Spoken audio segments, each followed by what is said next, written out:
একটা গরুতে 1400 লাভ হয়, একটা গরুতে 2000 টাকা লাভ হয়, একটা গরুতে 2900 টাকা লাভ আচ্ছা, হয়। আপনি বলতেছেন সীমিত লাভে বিক্রি করেন, বাট আমরা কিন্তু গত বছর দেখছি যে কমেন্টে অনেকে কমেন্ট করতে যে সুকসান ভাই অনেক ভাইরাল, হ্যাঁ এই কারণে উনি অনেক দামে বিক্রি করে, এরকম কিছু নেগেটিভ কমেন্ট আসছে, এই বিষয়ে আপনি কি বলবেন? এখন এই কথাটা যে আপনার কাছে লোকজন বেশি আসে। আমার একটা শুনেন, একটা কথাটা কেন কইছি, এই কথাটা কেন কইছে, কারো চোখে ভর ধরে না, আচ্ছা কারো চোখে ভর ধরে না, এর জোরে কমেন্ট করে, আচ্ছা আচ্ছা বুঝছেন?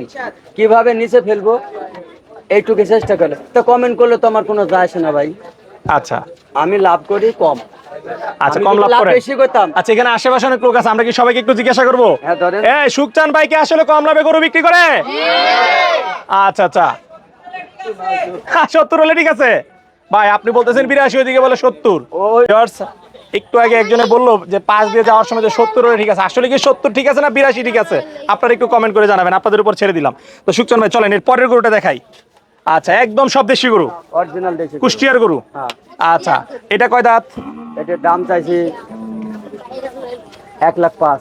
1,05,000 একদম বিক্রি দাম বলে দেন ভাই। বেচা বিক্রির একদম 93। একদম 93। 93। একটু একটু 90 90 90 দেওয়া যাবে নাকি? 90 জান। 90। হ্যাঁ 90। আচ্ছা, 90 দিয়ে দিলেন। হ্যাঁ 90। আচ্ছা দর্শক, এই যে দেখতে পাচ্ছেন এখানে যারা উপস্থিত ক্রেতা